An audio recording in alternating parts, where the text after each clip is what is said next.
So hi guys, welcome back to our YouTube channel A to Z knowledge. कैसे हो आप सब? आइए, आप सब बढ़िया होंगे, मस्त होंगे। तो गाइस, आज हम लोग आपके लिए एक बहुत ही शानदार टॉपिक लेकर आ गए हैं, क्योंकि ये टॉपिक आपको बोर्ड एग्जाम में डायरेक्ट पूछ दिया जाता है। डायरेक्ट 5 नंबर में ये प्रश्न पूछे जाते हैं। तो पहले ही बता देते हैं कि ये वीडियो बहुत ही मजेदार और बहुत ही यूजफुल होने वाली है, तो वीडियो को प्लीज एंड तक जरूर देखिएगा। आज की ये वीडियो बहुत बहुत नॉलेजेबल होने वाला है, क्योंकि इस वीडियो में हम लोग क्लास 10 साइंस बोले तो फिजिक्स यानी भौतिकी के जो दर्पण सूत्र पूछता है, 1/v plus 1/u equal to 1/f, इसको कैसे हम लोग सिद्ध करते हैं। अभी तक तो आपने केवल याद किया हुआ कि दर्पण सूत्र इतना होता है, इसको याद कर लिया, रख लिया। पर हमने आपको गारंटी दे रखा है कि हमको कभी आपको रटवाते नहीं है, उसको हम सिद्ध करके बताएंगे कि कैसे आता है। तो फटाफट से तैयार हो जाइए, हम भी तैयार करते हैं, इस वीडियो को स्टार्ट कर लेते हैं। मेरा नाम है वाहिद रजा और आप देख रहे हैं अपना favourite YouTube channel A to Z knowledge. और अब प्रॉमिस कीजिएगा आप इस वीडियो को एंड तक देखिएगा, समझाने की गारंटी मेरा है, आपको समझ में जरूर आएगा। तो प्लीज वीडियो को एंड तक जरूर देखें। तो चलिए स्टार्ट करते हैं। तो देखिए, यहाँ पे हमने देखिए इस प्रकार से प्रश्न पूछ देता है कि अवतल दर्पण में सिद्ध करे कि 1/v plus 1/u equal to 1/f। ठीक है, तो बहुत ही मजेदार है, बहुत ही अच्छा समझ में आने वाला है। देखिए, सबसे पहले कह रहा है अवतल दर्पण, इसके लिए हमें कुछ फिगर वगैरह बनाना पड़ेगा, क्योंकि फिगर से ही आपको क्या करना है, सिद्ध सामने आएगा निकल कर। इसके लिए हम एक फिगर तैयार करते हैं। मान लेते हैं कि देखिए, ये जो हमारा आया, ये क्या है, एक अवतल दर्पण है। अवतल दर्पण इसी प्रकार से तो होता है कुछ, ये तो आपको बेसिक से जानकारी है, आपको मालूम होना चाहिए। नेक्स्ट, अब यहाँ पे हमने कुछ इसमें ड्राइंग किया है। ठीक है, क्या क्या किया है, ये आपको देख के घबराने की जरूरत नहीं है। ये आपको समझे ना कि एकदम बच्चे को लिए खिलौना की तरह लगेगा। इसमें कुछ भी आपको समझने की जरूरत नहीं है। अब मैं जिस तरह कह रहा हूँ वहां से आप देखते जाइए, आपको 100% समझ में आने वाला है। समझे ना, यदि आप यूं इस वीडियो को एंड तक देख लेते हैं तो जन्मों जन्मों के लिए आपको दिमाग में फंस जाएगा। तो देखते जाइए।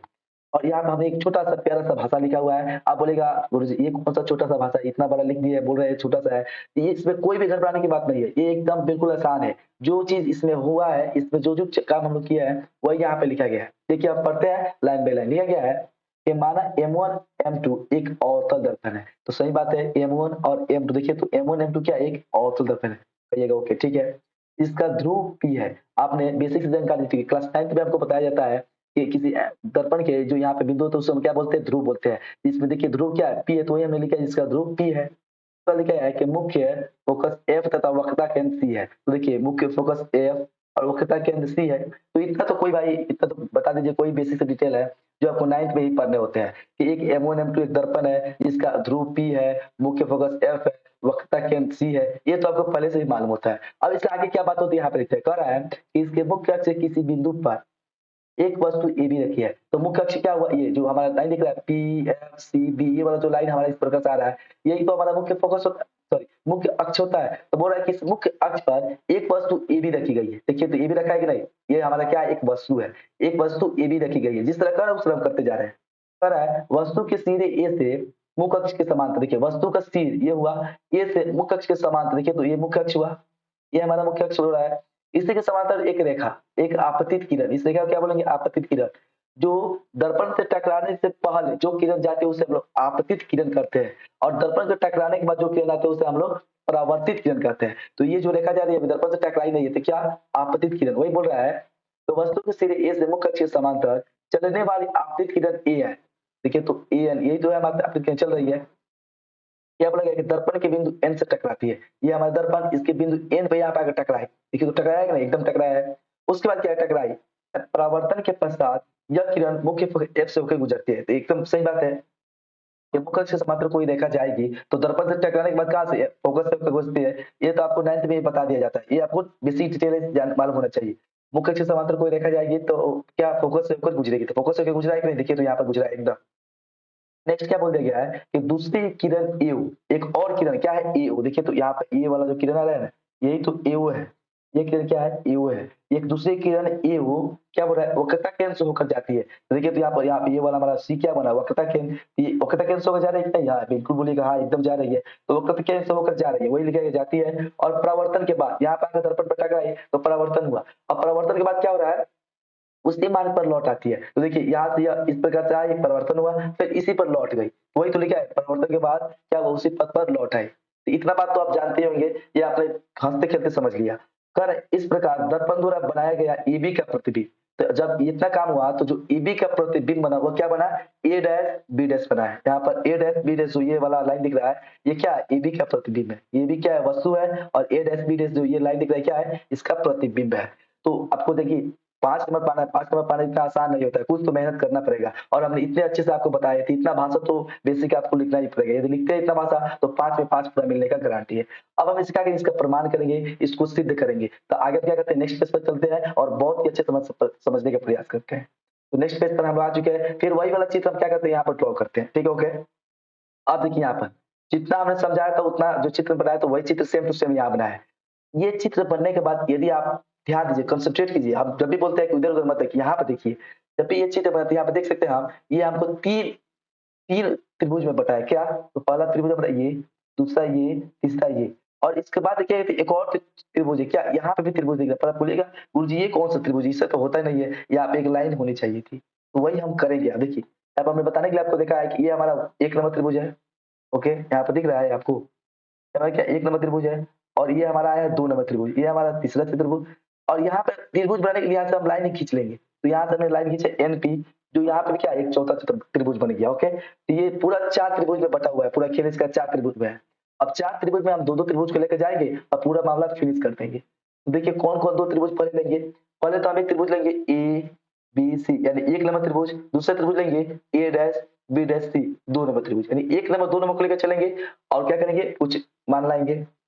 फिर दूसरी तरह क्या करेंगे सेम टू सेम 3 नंबर और 4 नंबर को लेंगे और कुछ मान लाएँगे और उसी का रोटेशन करेंगे, हमारा मान आ जाएगा। ठीक है? तो यहाँ पे याद कीजिए, यदि आपने बेसिक मैथ पढ़ा होगा तो समरूपता के नियम तो जानते ही होंगे कि किसी एक त्रिभुज का 2 एंगल किसी दूसरे त्रिभुज के 2 एंगल के इक्वल हो तो वे दोनों त्रिभुज समरूप होते हैं। इससे तो आप एग्री होंगे? तो कहेंगे जी गुरुजी एकदम सही बात बोल रहे हैं। तो यहाँ पे ध्यान दीजिए, यदि हम ए, बी, सी इस त्रिभुज की बात करें तो पहले हम क्या करते हैं यहाँ पे कुछ बताते हैं। ठीक है? यहाँ पर मान लेते हैं कि एबीसी त्रिभुज की बात चल रही है। ओके, ए बी सॉरी आप ए बी सी और एक त्रिभुज क्या है तथा लिख लेते हैं तथा दूसरा त्रिभुज ये 2 नंबर क्या है बी डैश ए डैश सी, बी डैश ए डैश सी, बी डैश ए डैश सी। इन दोनों त्रिभुज में ध्यान दीजिए, तो जो यहाँ वाला एंगल बन रहा है यहाँ वाला ये 90 डिग्री, वो यहाँ पे भी 90 डिग्री बन रहा है, यानी इसका ये एंगल इस ए एंगल के बराबर है, यानी कोण बी इक्वल टू कोण ए इक्वल टू 90 डिग्री। इससे एग्री है कोई? जी गुरुजी। उसके बाद देखिए ये वाला जो एंगल है उस इस त्रिभुज के ये वाला का एंगल शीर्ष अभिमुख कोण से बराबर हो जाएगा। तब बोलेंगे हाँ एकदम सही बोल रहे हैं सर जी, ये क्या होता है शीर्ष अभिमुख कोण से इक्वल होता है, यानी कि ए सी बी कोण ए सी बी इक्वल होगा किसके? तो कोण A dash C B dash, A dash C B dash. याद कीजिए समरूपता के नियम को, एकदम से याद कीजिए कि किसी एक त्रिभुज का 2 एंगल दूसरे त्रिभुज के 2 एंगल के बराबर हो तो ये दोनों त्रिभुज क्या होंगे? समरूप हो जाएंगे। यानी कहने का मतलब हो गया हमारा त्रिभुज जो एबीसी है वो समरूप हो जाएगा किसके? त्रिभुज ई डैश ए डैश। ठीक है, ये दोनों त्रिभुज हमने सिद्ध कर समरूप करके दिखा दिया। अब इसके बाद आप क्या करेंगे 3 नंबर और 4 नंबर को लेते हैं। ठीक है, दूसरी तरफ 3 नंबर में कौन सा हमारा त्रिभुज बन रहा है? बी डैश ए डैश एफ।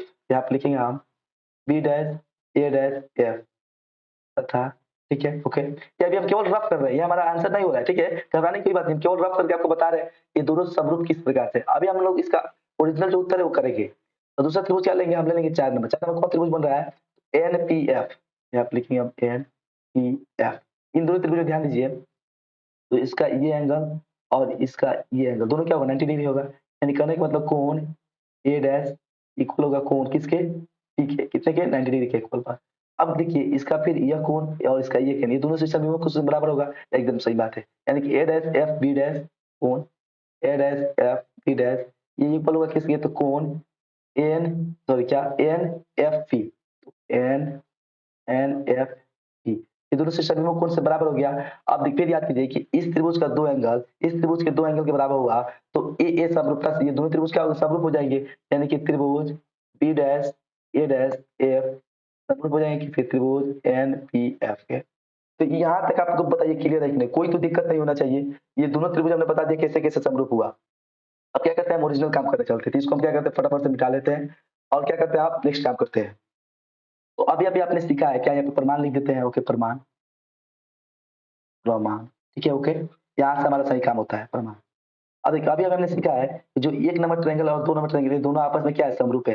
यानी त्रिभुज ए बी सी यहाँ पे लिखेंगे हम त्रिभुज ए बी सी ये समरूप है किसके? तो त्रिभुज बी डैश ए डैश सी के, बी डैश बी डैश ए डैश सी के ये दोनों त्रिभुज क्या है? आपस में समरूप है।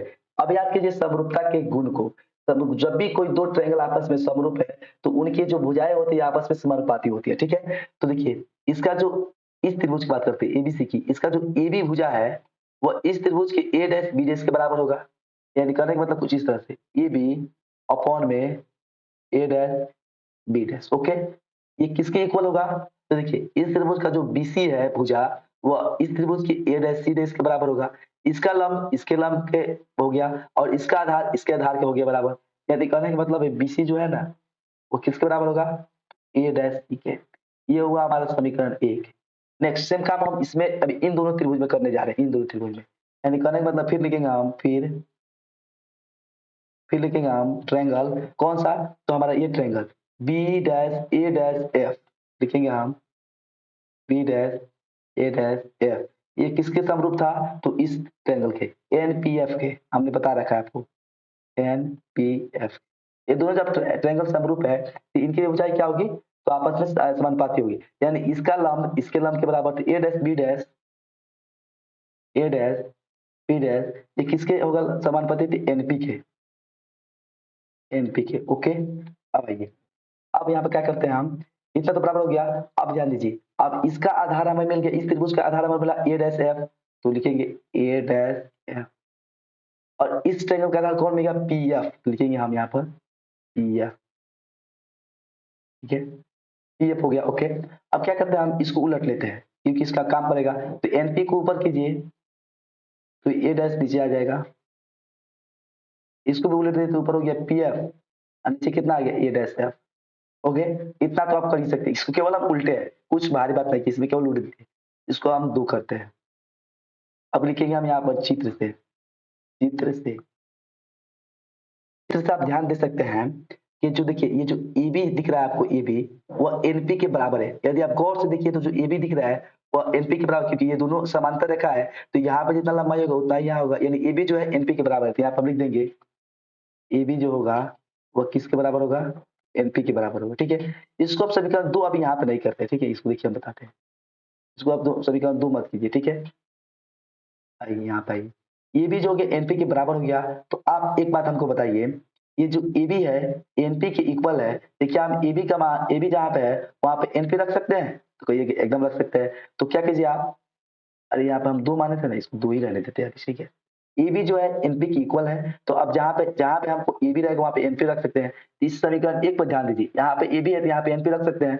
यहाँ पे लिखेंगे हम समीकरण 1 से, समीकरण 1 से अब ए बी की जगह पे हम क्या रखने वाले हैं? तो एनपी रखने वाले थे। यहाँ पे रखेंगे हम एनपी अपॉन नीचे क्या है? ए डैश बी डैश बराबर, इधर क्या है? तो हमारा बीसी है, नीचे क्या है? ए डैश सी। ओके, इसको हम समीकरण 3 मान लेते हैं और फिर हम यहाँ से आते हैं। ठीक है, धैर्य से देखिए, पेशेंट बनाकर घबराने की कोई जरूरत नहीं है, हम आराम से समझेंगे। अब ध्यान दीजिए आप समीकरण नंबर 2 पर और समीकरण नंबर 3 पर ध्यान दीजिए। यदि आप एलएचएस साइड पर देखेंगे तो इधर भी एलएचएस साइड में एनपी अपॉन ए डैश बी डैश है और इसमें भी है एनपी अपॉन ए डैश बी डैश। यानी समीकरण 2 और 3 का एलएचएस साइड इक्वल है, इसका मतलब आरएचएस साइड भी इक्वल हो जाएगा। यानी कहने का मतलब यहाँ पे लिखेंगे हम समीकरण 2 व 3 से, समीकरण 2 व 3 से एलएचएस बराबर है तो आरएचएस भी बराबर होगा। तो आरएचएस में इसमें है पीएफ अपॉन नीचे क्या है? ए डैश एफ। इधर आइए, इधर क्या है? बीसी अपॉन इधर क्या है? ए डैश सी। ओके, अब देखिए हम बताते हैं एक बात। ठीक है, अब इसके बाद जो काम आएगा वो यहाँ से समझते हैं। इसके लिए हमने एक डाटा तैयार किया है, यहाँ पर देखिए ध्यान से। आप लोग तो जानते होंगे, आपने 9th में पढ़ाया गया होगा, जो बिंब की दूरी होती है, बिंब यानी कि वस्तु, उसको हम लोग यू से डिनोट करते हैं। जो प्रतिबिंब की दूरी होती है उसको हम लोग भी से डिनोट करते हैं। जो मुख्य फोकस होता है उसको हम लोग एफ से डिनोट करते हैं। जो वक्रता त्रिज्या होती है उससे हम लोग आर से डिनोट होते हैं। आप लोग इससे एग्री होंगे? जी एकदम एग्री होंगे। अब एक बात बताइए हम आपको, इस सभी में हमने माइनस क्यों रखा है? ये भी कोई सवाल पूछेगा तो ये भी बताते हैं। देखिए, क्योंकि ये दर्पण अवतल दर्पण है और चिन्ह प्रपाटी आपने पढ़ रखा होगा कि चिन्ह प्रपाटी के बाईं ओर की सभी वस्तुएं ऋणात्मक होती है, दाईं ओर की सभी वस्तुएं धनात्मक होती है, ऊपर की वस्तुएं धनात्मक होती है, नीचे की वस्तुएं ऋणात्मक होती है। यदि चिन्ह प्रणाली में यहाँ पे मुख्य अक्ष को ध्रुव P माना जाए और इधर का सब देखा जाए तो क्या हो जाएगा? हमारा ऋणात्मक हो जाएगा। तो चूंकि वस्तु बाईं साइड में है इसलिए हमने माइनस लिया है, प्रतिबिंब भी बाएं साइड में इसलिए भी माइनस लिया है, मुख्य फोकस भी बाएं साइड में इसलिए भी माइनस लिया है, और वक्रता त्रिज्या आर जो क्या ये भी बाएं साइड में इसलिए हमने माइनस लिया है। यहाँ पर माइनस का क्लियर हो गया। अब बताइए हमको, हमको पी भी मालूम है। ठीक है, तो पी भी मालूम है तो पीएफ क्या है? पीएफ, और सुनिए, पीएफ भी मालूम है, पी भी मालूम है, पीए मालूम है और पीसी मालूम है। तो एक्स्ट्रा में कौन कौन हमको दिख रहा है? पीएफ है, एकदम है। ए डैश एफ आपको देखिए इसमें कहीं नहीं दिख रहा होगा। ए डैश एफ को आपको हटाना पड़ेगा तब ना जाके आएगा। तो यहाँ पे देखते हैं, हम लिखते हैं पी एफ अपॉन ए डैश एफ। देखिए कहाँ पे चित्र में आइए, तो चित्र में ए डैश एफ यहाँ से दिख रहा है आपको। इस ए डैश एफ को आप ऐसा तोड़िए कि इसमें से कोई आ जाए। तो ए डैश एफ को आप कैसे तोड़िएगा, तो पी ए डैश में से पी एफ घटा लीजिए। पी ए डैश में से यदि आप पी एफ घटाएंगे तो ए डैश मिल जाएगा। तो यहाँ पर हम इसकी जगह पर लिख सकते हैं कितना, तो P A dash minus P F, बोलेंगे एकदम सही है। और है आगे बीसी, देखिए तो यहाँ पे किसी में बीसी है, एकदम नहीं है। तो बीसी हटाना है तो कैसे हटेगा, बीसी पे ध्यान दीजिए, यहाँ पे बीसी हमको है, तो ये बीसी कैसे हट सकता है, यदि हम पीबी में से पीसी को घटा लेते हैं तो बीसी मिल जाएगा। देखिए ध्यान से, पीबी पूरा पीबी में से यदि हम केवल पीसी घटा लेते हैं केवल बीसी मिल जाएगा। इस बीसी की जगह पर हम रख सकते हैं कितना, तो रख सकते हैं पीबी माइनस पीसी अपॉन में नीचे क्या ए डैश सी। तो ए डैश सी देखिए तो इसमें कहीं पे दिख रहा है आपको, ए डैश सी नहीं दिख रहा है, इसको भी हटाना पड़ेगा। तो यहाँ पे दिख रहा है ए डैश सी, यहाँ से लेकर यहाँ तक की दूरी क्या है, ए डैश सी है। तो ये कैसे हटेगा, तो इसको हटाने के लिए क्या कीजिए आप, ये पूरा पीसी में से पी ए डैश हटाइए ना, पीसी में से पी ए डैश हटाइएगा तो इतना बच जाएगा। इसकी जगह हम लिख सकते हैं कितना, PC minus P A dash. अब जाके देखिएगा ये जितने में मान आए सब इसमें आपको मिल जाएंगे। अब यहाँ से मान रखिए, यहाँ से फटाफट पीएफ बोला है तो पीएफ का मान कितना है, माइनस एफ रख लीजिए। ओके, पी ए डैश बोल रहा है कितना, पी ए डैश, तो पी ए डैश यहाँ पे है कितना है, माइनस बी, अब माइनस के ची पीएफ बोल रहा है तो पीएफ फिर कितना है, माइनस एफ, यहाँ पे माइनस एफ रखेंगे इस तरह से, इक्वल से यानी इधर ही। पीबी बोल रहा है तो पीबी हमारा कितना है वो, तो माइनस यू है। माइनस पीसी बोल रहा है, पीसी कितना है, माइनस आर है, माइनस आर रख लीजिए। ओके, अपॉन पीसी बोल रहा है तो पीसी कितना है, फिर तो माइनस आर है। अब माइनस पी ए डैश, तो पी ए डैश कितना है, यहाँ से देखिए माइनस बी है। अब बोलिए यहाँ तक तो कोई दिक्कत नहीं है, एकदम दिक्कत नहीं है। अब एक बात याद कीजिए, एक आपको भौतिकी में पढ़ाया जाता है क्लास 10th में कि एफ जो होता है हमारा, एफ जो होता है कितना होता है, r/2 होता है कि नहीं, ये फॉर्मूला आप लोग बोलिए तो याद है, देखो एकदम याद है, क्योंकि इसमें माइनस है तो इसमें भी माइनस होगा, क्योंकि माइनस माइनस चल रहा है तो सब में माइनस होगा। जैसे यदि हम माइनस आर का मान जब निकालेंगे तो ये दो इधर आएगा क्या हो जाएगा, गुना हो जाएगा, यानी माइनस टू एफ हो जाएगा। तो जहाँ पे माइनस आर आएगा वहां पर हम इतना रखेंगे। तो यहाँ पे आइए, ये हुआ इधर माइनस एफ, इधर जो कहते हैं वही क्या देखिए, माइनस बी, यहाँ पे देखिए माइनस माइनस मिलकर हो गया प्लस एफ। ओके, इधर आइए, ये हुआ माइनस यू, अब देखिए ये माइनस हुआ। ओके, माइनस माइनस मिलके हो गया प्लस, माइनस माइनस मिलके प्लस, और आर के जगह पर डायरेक्ट रख लीजिए कितना, टू एफ रख सकते हैं आप, आर की जगह पर टू एफ, माइनस आर की जगह पर माइनस टू एफ रखिएगा, ये हो जाएगा प्लस में टू। ओके, ये फिर माइनस आ गया तो माइनस आर की जगह पर माइनस टू एफ रख सकते हैं, यहाँ पर बता रखा है हमने, माइनस टू एफ रख लीजिए। और ये माइनस माइनस मिलके हो गया प्लस में भी, हो गया हमारा काम खत्म, यहाँ तक हुआ। अब बेसिक कैलकुलेशन कीजिए, आपका आपका जो प्रमाण है वो आएगा, तिरछा गुणा करा लीजिए, तिरछा गुणा, ठीक है। यदि आप ऐसा गुणा करते हैं, पहले ऐसा गुणा, तो इधर क्या बचेगा, इसको हम पूरा बढ़ा लेते हैं, तो इधर बच गया minus B plus F. Okay, और गुणा में किधर, minus U plus two F. Okay, इधर क्या, इधर जब तिरछा गुणा कीजिए तो इधर कितना जाएगा, माइनस एफ, और इधर जाएगा minus two F plus B. चलिए यहाँ तक समझ में आया। अब गुणा कराइए, गुणा कराना है तो करना ही पड़ेगा। इस माइनस बी में इन दोनों से पहले गुणा करते हैं, तो माइनस बी में माइनस यू से गुणा हुआ तो हो गया प्लस यू भी, माइनस बी में माइनस टू टू एफ से गुना हुआ तो हो जाएगा माइनस टू भी एफ। गुना तो आना चाहिए आपको, इन दोनों से गुना हो गया, आप एफ से इन दोनों में कराइए तो प्लस माइनस माइनस, यू में एफ से गुना हुआ तो यू एफ। ओके, अब उसके बाद देखिए एफ में टू एफ से गुना हुआ तो हो गया टू एफ स्क्वायर। ओके, अब आइए इधर आते हैं, इधर कितना है, माइनस माइनस हो गया प्लस, और टू एफ में एफ से गुना हुआ तो हो गया टू एफ स्क्वायर। ओके, और ये हो गया प्लस माइनस माइनस भी एफ। चलिए यहाँ तक हो गया। अब ये देखिएगा इक्वल साइन की इधर पे टू एफ स्क्वायर है, इक्वल साइन की इधर पे टू एफ स्क्वायर है, तो ये दोनों कट गया, कोई बात नहीं है। अब देखिए ध्यान से, तो हम एक देख सकते हैं यहाँ पर, क्या देख सकते हैं, यहाँ पे एक बात करते हैं, यहाँ पर लिख लेते हैं हम यू भी, इधर यू भी है तो यू भी लिख लीजिए। ओके, और ये जो टू वी एफ है ना, ये इक्वल साइन के इधर भी वी एफ दिख रहा है, इसको हम इक्वल साइन के इधर ले आएंगे, इधर बच जाएगा केवल ये वाला part minus U F. Okay, तो इधर क्या आ जाएगा, ये माइनस था, इधर आ क्या हो गया प्लस में टू वी एफ, ये तो पहले से इधर था ही माइनस वी एफ। ओके, अब देखिए इधर बच गया हमारा यू भी माइनस यू एफ। ओके, अब देखिए, अब टू वी एफ में से ये को वी एफ गएगा, जब टू को वी एफ में से ये को वी एफ घटेगा तो ये को वी एफ बचेगा। ये एकदम सही बोल रहे हैं आप। अब क्या कीजिए आप, यहाँ से हम क्या करते हैं, यहाँ पे हमारे पास तो कोई स्पेस है नहीं, तो क्या करते हैं हम, आपको नेक्स्ट पेज पर ले चलते हैं, ठीक है, कि बहुत अच्छा समझ में आएगा। इसको याद कर लीजिए, ये जो इक्वेशन यहाँ पे है ना, इसको याद कर लीजिए, यही पर लिख लीजिए क्या लिखा है, U V minus U F बराबर वी एफ। ठीक है, तो इसी को आप क्या करते हैं, नेक्स्ट पेज पे लिखते हैं, यहाँ पर लिखेंगे हम, यहाँ पर यूवी माइनस यूएफ बराबर इधर आया था कितना वीएफ। इतना ही तो आया था ना, ठीक है। अब इस यूवी को क्या कीजिए, आप यहीं पे छोड़ दीजिए, ये यूएफ इधर इधर क्या हो गया प्लस में हो जाएगा, यूएफ प्लस भी पहले से वीएफ है, इतना आ गया। अब क्या कीजिए, देखिए दोनों तरफ यू भी एफ से भाग देने पर ओके। तो दोनों तरफ आपको यूवीएफ से भाग देना है तो भाग कीजिए, ये हो जाएगा हमारा यूवी अपॉन यूवीएफ से भागोगे इधर, इधर देखिए ये हुआ हमारा यूएफ, इसमें भी यूवीएफ से भाग दीजिए, प्लस ये हुआ हमारा वीएफ, इसमें भी यूवीएफ से भाग दीजिए। सभी पार्ट में हमने अलग अलग यूवीएफ से भाग कर दिए। देखिए यूवी से यूवी खत्म, इधर देखिए यूएफ से यूएफ खत्म, वीएफ से वीएफ खत्म, जो बच गया इधर बच गया हमारा 1/एफ, इधर बच गया हमारा 1/वी, प्लस इधर बच गया हमारा 1/यू। तो आप देखेंगे जो हमारा फाइनली मिला, तो हमारा क्या मिला, प्रमाण मिला, प्रूफ। आपको यही तो सिद्ध करना था, यही तो बोला था ना कि 1/वी प्लस 1/यू इक्वल टू 1/सी 1/एफ, हमको सिद्ध करके लाइए। तो इस प्रकार से हम लोग सिद्ध कर सकते हैं। आई होप कि यहाँ तक कोई दिक्कत नहीं होगा होगा और आपने हंसते हंसते इसको सीख लिया होगा। तो यदि आपको ये पसंद आया है, समझ में आया है, तो बिल्कुल हमारे मोटिवेशन के लिए इस वीडियो को लाइक कीजिए और ज्यादा से ज्यादा अपने दोस्तों में फैलाएं ताकि और बच्चे इसका लाभ उठा सके। तो क्या करते हैं, मिलते हैं किसी इंटरेस्टिंग वीडियो के साथ, तब तक के लिए पढ़ते रहिए, मस्त रहिए। जय हिंद, जय भारत।